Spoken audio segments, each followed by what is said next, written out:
E aí, profissa! Seja bem-vinda a mais uma aula do meu canal. Aqui é Giovanna Minikovski e hoje você vai aprender qual que é a diferença entre fazer um Grand-Battement deitado e um Grand-Battement em pé. Será que tem alguma diferença? Quando que eu devo usar um? Quando que eu devo usar outro? Então vem comigo! Antes de tudo, você precisa aprender e entender o que é o Grand-Battement. Bom, a nomenclatura, o significado desta palavra é grande batida. Para quem não conhece, quem é novo aí na dança, ainda está se familiarizando com os movimentos, esse movimento que está aparecendo aí na tela para vocês, esse é um Grand-Battement, ou seja, uma grande batida que a gente precisa fazer com a perna. E qual que é a principal capacidade física utilizada nesse movimento? Sabemos que as capacidades físicas são, por exemplo, flexibilidade, força, resistência, entre outras, né? Mas qual que é a principal utilizada no Grand-Battement? Pensa aí um pouquinho. É a força explosiva, conhecida como potência. Claro que a gente utiliza outras capacidades também nesse mesmo movimento, como por exemplo a flexibilidade, porque se a gente não tiver flexibilidade suficiente, por mais que a minha potência seja muito boa, eu não vou conseguir jogar a perna lá na orelha. Além de, por exemplo, também mobilidade do quadril. Mobilidade é basicamente como é que a articulação se move lá dentro, né, no encaixe, para vocês ficarem melhor de entender. No encaixe da articulação, para que ela se mova com mais facilidade, não fique aquela coisa presa. Então você necessita dessa mobilidade e existem exercícios próprios para você ganhar essa mobilidade de quadril, enfim. Além disso, a gente também precisa de estabilidade, principalmente da perna de base. Então, aquelas bailarinas que conseguem chutar a perna alta, mas dobram a perna, dobram o joelho da perna de base, ou deslocam o quadril, não conseguem manter o tronco reto, né? Quando joga a perna, o tronco vai para frente. Então, você ter a força e a estabilidade da perna de base vai te ajudar muito a fazer esse movimento na técnica correta. Enfim, esse é um movimento muito utilizado, principalmente nas aulas de balé e jazz. Agora que você já entendeu um pouquinho melhor sobre o Grand-Battement, bora conhecer a diferença entre fazer ele deitado e em pé. Então vamos lá, que eu vou desenhar para ficar mais fácil de vocês compreenderem isso. Imagine que essa bailarina está de perfil, a gente chama isso na biomecânica de plano sagital, tá? E aí ela vai fazer um movimento com a perna, essa grande batida, devant, Grand-Battement devant, com a perna então subindo na frente, ok? E para isso, eu vou fazer 4 momentos do Grand-Battement para vocês entenderem. Então, imagine que aqui a bailarina tá lá no tandi, certo? Esse segundo momento aqui, ela está no Grand-Battement uns 45 graus, mais ou menos, certo? O terceiro momento, ela vai estar com a perna a mais ou menos 90 graus, ok? E a última, com a perna quase lá na orelha. Então, esse Grand-Battement lá, quase lá no estágio final, certo? São esses 4 momentos. E aí, vocês precisam entender que a gente tem na biomecânica uma coisa chamada braço de torque. Eu não vou explicar como que a gente chega nisso, isso é papo para uma outra aula, tá? Mas, basicamente, imagine, qual que é a articulação que faz esse movimento de Grand-Battement? Qual que é a articulação que se move? É o quadril, correto? Então, eu vou fazer um pontinho vermelho aqui. Deixa eu só escrever aqui para vocês entenderem. Plano sagital, tá? Para quem é da EDF, da fisioterapia, aí vai ficar fácil de entender. O eixo, ele é frontal.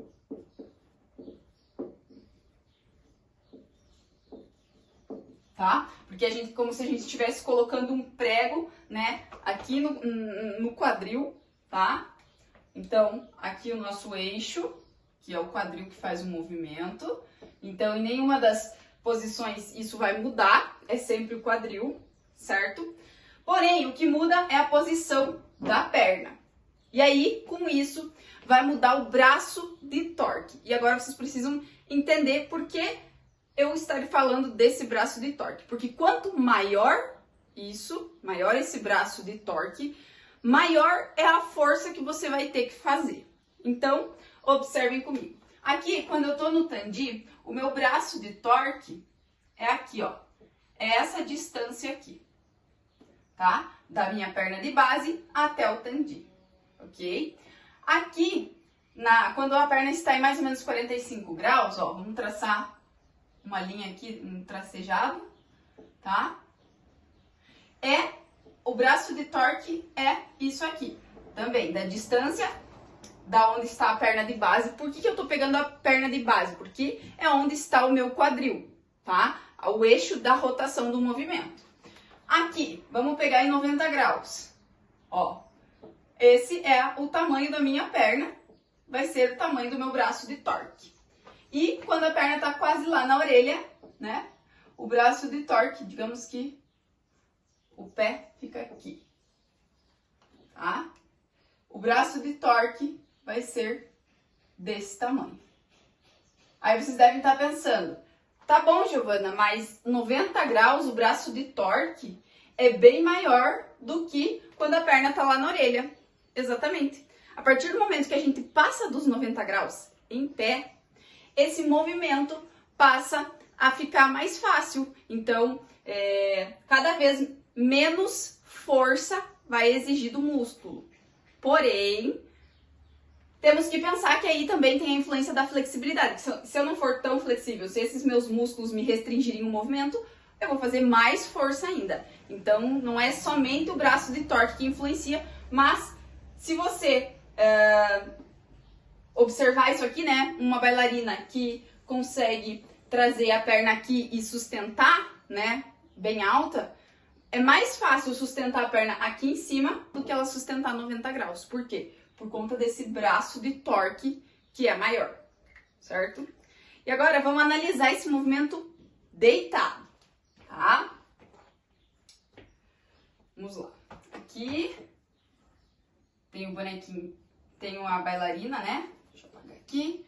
A bailarina deitada, sem fazer nenhum movimento, tá? Ou digamos que ela esteja, para nós fazer igualzinho ali, fazendo um tandi, e aqui ela já tirou a perna do chão, certo? Aqui, essa bailarina já tá com a perna uns 45 graus, um pouquinho mais alta.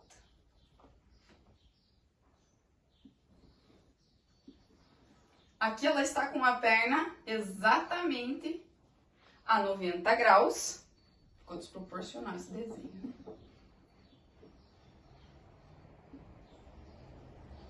,90 graus.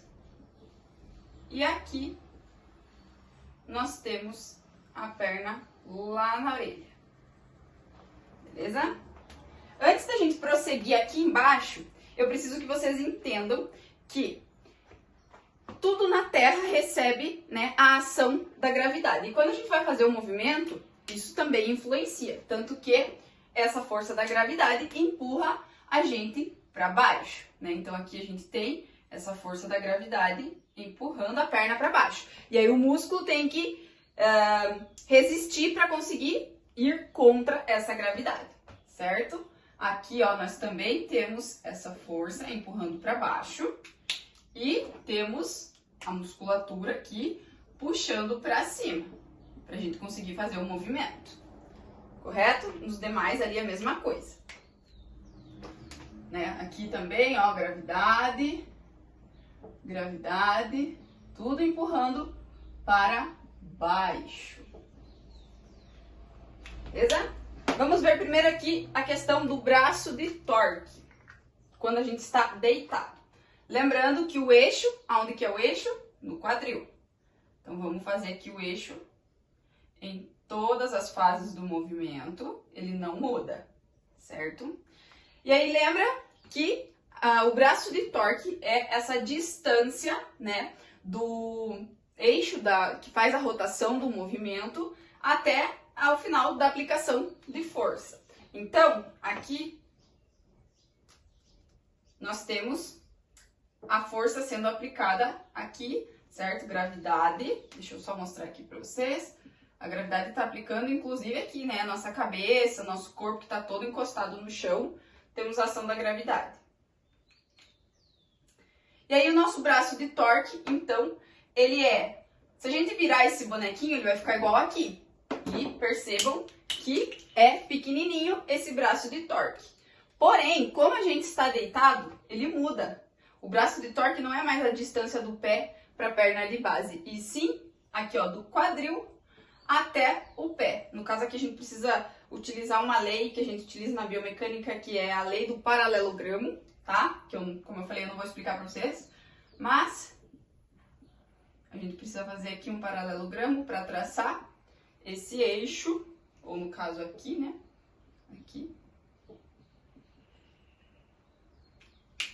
E aí, aonde que fica o braço de torque? O braço de torque, então, ele é essa distância aqui, ó.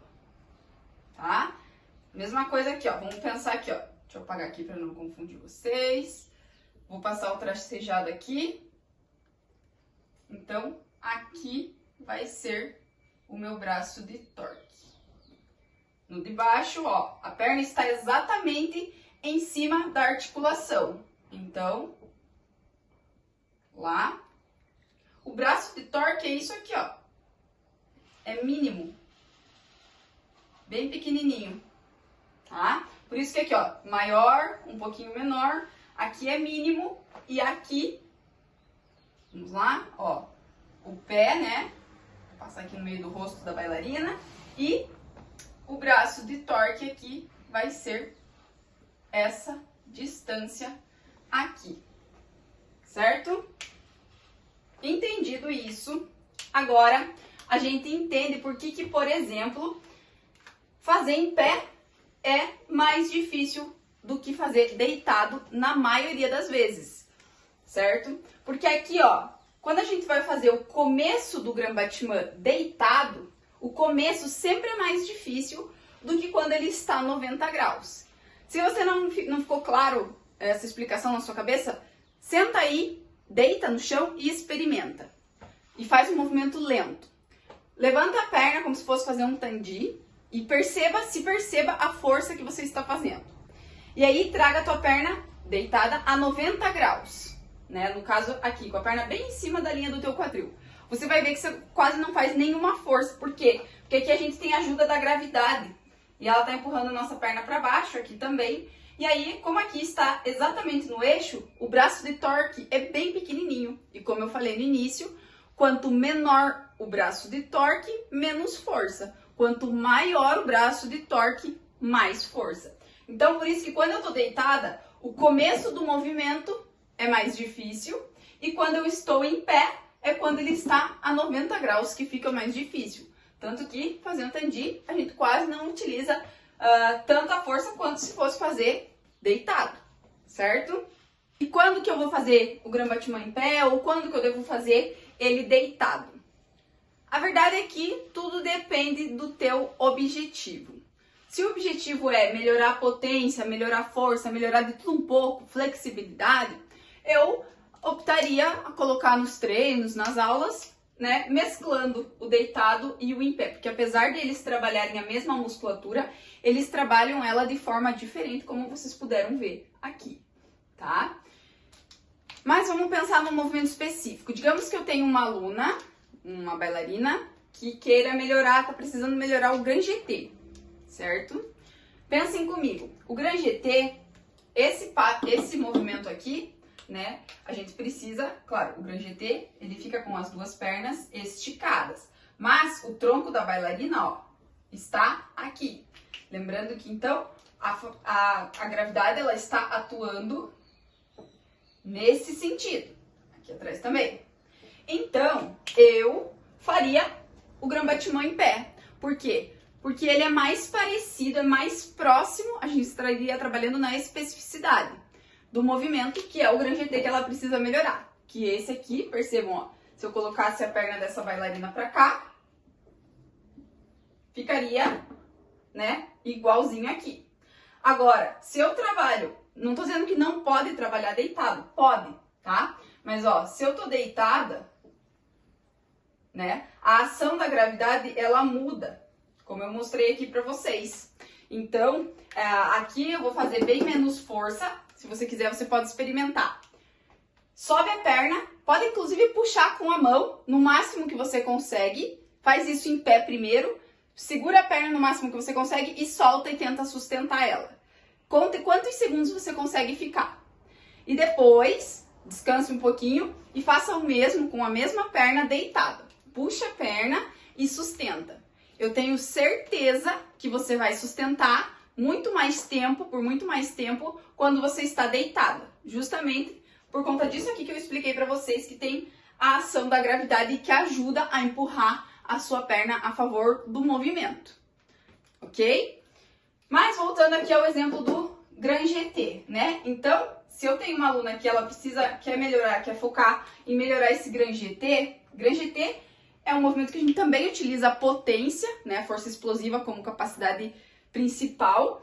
E eu utilizaria então o Grand Batiment em pé, justamente para trabalhar mais parecido da forma que ela vai utilizar no salto. Até aqui, ok? Mas, como eu falei, se você quer melhorar um pouco de tudo, né, um pouco de potência, um pouco de flexibilidade, força, eu mesclaria esses dois exercícios na aula, no treino, enfim, para trabalhar as musculaturas também de formas diferentes, tá? Porém, eu quero deixar aqui um cuidado. Se você tem algum problema no quadril, né, aí um impacto femoroacetabular, uma inflamação, enfim, tome cuidado com movimentos como o Grand Batiment, tá? Porque eles sobrecarregam muito a articulação do quadril, tá? Então, busque ajuda aí de um físio, de um médico, para ter esse diagnóstico do porquê que você está tendo essa dor no quadril e aí entender como que você vai fazer esses movimentos para você evitar uma lesão no quadril, uma sobrecarga ainda maior, tá? E por último, eu quero explicar rapidamente para vocês como que você vai, digamos que você, né, faz o Grand Batiment bom lá, já sobe bem a perna, mas você quer potencializar isso um pouco. E aí você quer utilizar uma caneleira, tá? Como que você vai introduzir essa caneleira nesse treino, tá? Então, primeiramente, o que que eu faria? Eu, Giovana, tá? Imagina lá a perna 90 graus. Em um primeiro momento, digamos que essa bailarina treina numa academia, então ela tem todos os recursos disponíveis, né? Eu não vou colocar uma sobrecarga muito alta de início, né? Até porque, como eu acabei de comentar, esse movimento ele gera uma sobrecarga gigantesca no quadril já. Mas o que que eu faria? Geralmente a gente vê o pessoal colocando a caneleira onde? Lá na canela, certo? Mas para iniciar, digamos que essa caneleira aqui tem 1 quilo, tá? E tá muito pesada, ela com 1 quilo ela não consegue fazer. E lá na academia dela não tem de meio quilo. Ou ela faz 100 ou ela faz de 1 quilo. O que que faz então? Pra gente diminuir isso, a gente, lembra que tudo aquilo que eu falei do braço de torque, a gente vai colocar aqui, ó. Digamos que o joelho dela tá aqui, acima do joelho.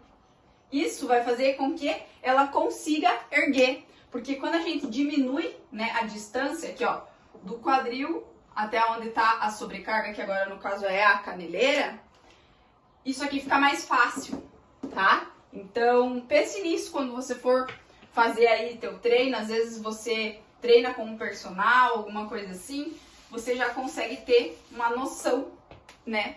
Ai, tá muito difícil. Coloca na coxa a caneleira, vai te ajudar. Depois que o teu quadril estiver fortalecido, os teus músculos fortalecidos suficientes, aí você coloca lá na canela para potencializar ainda mais o treino. Beleza? Se você gostou desse vídeo, não deixe de curtir, se inscrever no canal, porque isso ajuda a gente a divulgar o trabalho, a chegar em mais bailarinos e, consequentemente, conseguir trazer mais conteúdos de valor como esse. Então, curta o vídeo, se inscreve e te vejo no próximo vídeo.